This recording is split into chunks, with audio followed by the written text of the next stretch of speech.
Hello, dear friends and followers. Many regards from your, Desperate house sitters. or maybe not desperate house. Are we desperate? I don't know. From, and now it comes, we have a very special destination. We are in, South Africa. exactly, but not South Africa generally. We are in Johannesburg. And you just saw one of our Cats. cats passing by. We are looking after a little doggy and 2 cats and a beautiful garden, a little bit of vegetable, and some fruit, and it's a little bit tropical. Let me say it's very tropical. What we didn't expect is that we are here in the summer season, right? It's December, January, and we were expecting summer, right? What did we get? Well, we do have sun. You can probably see today it's sunny. So we have had some lovely sunny days, but then we get a lot of thunderstorms. And when we're talking about thunderstorms, they're thunderstorms like we've never experienced anywhere else. Yeah. Now, and we've been to a lot of places and experienced quite a lot of different weather. But these thunderstorms are something else. Absolutely. So what do we want to talk about our house sit in Johannesburg? Basically, the house sit is beautiful. It's a lovely house. It's like a colonial style house, and it's very spacious. It has a guest house as well, and we have a small pool. Lovely garden with a lot of beautiful roses. And it's all in bloom at the moment, so it's absolutely beautiful. And apart from the usual, transition things that you get sometimes with the animals, they've been super. And we're enjoying lots of cuddle moments with them, which is one of the reasons why we do this, right? Because we love that. We love that. So generally, we're not desperate in terms of the house sit. No, and we have to say that the house owners, from the beginning, were absolutely super. They were very communicative. They picked us up from the airport with our extensive amount of luggage. Yes. and they made meal for us. We're vegetarian, as many of you know, and they went out of their way to make sure that we had food for us, and they introduced us to their staff. So this is a situation we don't have that often. We had it before, but not that often. Yeah. So we have a gardener who's coming once a week, which is really nice, so we don't have to mow the lawn. And I do other stuff every day, like watering the vegetables and you love that, I love that, so that's not a problem. And do you know, every day she's coming, there's more zucchini, there's more aubergine, tomatoes, and all herbs and beans. Stuff. Yeah, really, really nice. And then we have a wonderful lady here. She is a housemaid. And this you will have a lot in Africa because a lot of people have people working for them, which we don't have in other countries, right? Yeah. No. She's lovely. She comes. She's not as often here now as we are here because we are not a 4-headed family, yes, right? Yes, So she's used to looking after 2 people who work full time and 2 children, and they cause a lot more kind of things that need to be cleaned and tidied up than we do. We don't. So instead of coming 5 days a week, she's kind of been coming 2 or 3 maximum. And we not even over the holidays, so she has holidays as well. It's nice for us as well because we don't have to do the weekly deep clean, which we normally do by ourselves, so that's really very nice. That's why we're not desperate. Talking about being desperate, there's some other thing that we are in a way desperate of. We knew that when we come to Johannesburg, we are coming into a city that is probably not the safest in the world, but we didn't know how big the impact of poverty, homelessness, about being people desperate on the street, not having food, not having shelter. Even in the surrounding where we are in a very good area, in a posh area, I would say, right? Yeah. We are fenced up. We have high fences with electric fences on top. We have high security standards. Bars on the windows.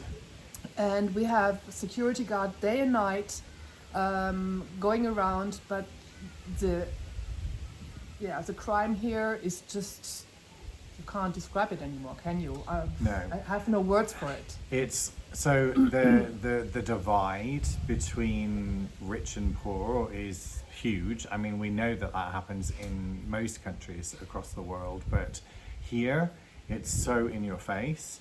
And you drive, and you know we're being told, like, make sure that we lock the car when we go out, when we're driving, so when we pull up at a traffic light, you know, they can't open the door and steal handbags or, you know, phones or whatever. Yeah. And, you know, make sure that we're careful about our mobile phones and how we hold them and where we are and so on. Make sure you don't go in certain areas, and if we say that, we can't go downtown Johannesburg because it's so dangerous that people warned us they will crash your windows and try to steal whatever they can, and even steal the cars. Yeah, mug you in the street or whatever. Yeah. And we were looking, some of you know that we love to go and lap swim, and so there was a lovely pool, and we were like, oh, this looks really nice. And the people were like, don't go there, you park there, and you will come out of the pool and your car will be gone. Yeah.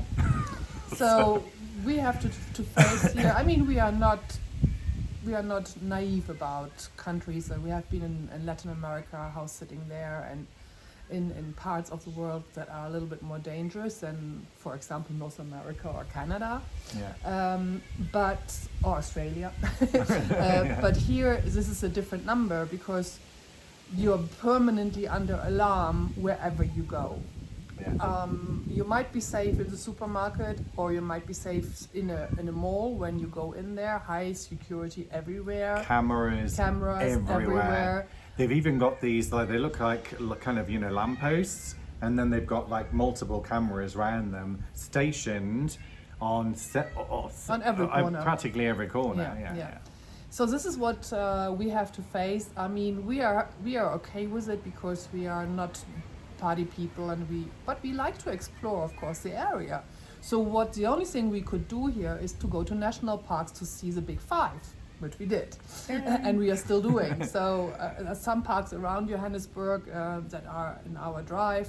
It's not too far away, so we can do that, which is again gated, secured, and everything. So you can't just go. we were driving, and even in one of the not so posh areas, everything is still electric fenced and gated and so on. Yeah. So there is this feeling of, I think, Suzanne, you call it a golden palace, don't you? No, golden cage. Golden cage. The palace would be you're free and you go out and you're free, but you're not free golden when you go out. Cage, yeah. So even if we go across the street with our doggy, by the way, Daisy, come here. Daisy. Say hello. Come on, say hello. Come and say hi. She's very... To the viewers? She was laying in the sun, having a sunbath. Come on. Say hello. Well, let me see if Merlin's gonna get her up. She's not that big. Oh, yeah. Here she goes. Hello. Say hi. Hello. Say hello. Say hi.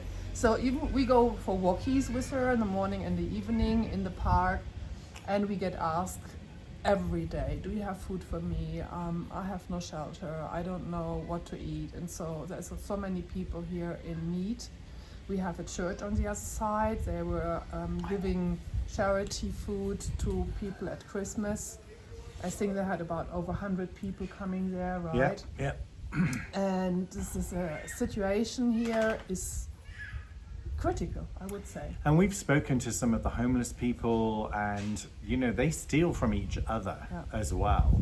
You know, so they can go to sleep at night, wake up in the morning, and their shoes have gone. Yeah. So this is how bad it is. We are going to finish this house sit in about a week, and then we take the chance to do a little bit of traveling from Durban down to Cape Town before we head to our next house sit, which will be then in Australia again, where we had been several times. And we were called back from previous house sits. But please, can you help us and this house sit for us again? And if we love the people and we love the house, we do this and we love to go back. So this was a shorter video because there's not much to say about, in spite of what we did. I think I'd like to also mention before we finish is that we booked this through Trusted House Sitters. Yes. And it isn't very often that we've seen house sits come up on Trusted House Sitters in South Africa. No. One of the things that about house sitting in South Africa was that there are some Facebook groups, but actually a lot of people charge for their services here. So they will house sit for people, but then they have to pay. And it isn't always live in. It's kind of they'll go and they'll feed the animals, they'll take them for a walk, etc., but they don't stay in the house. So it's a slightly different situation here with house sitting as well.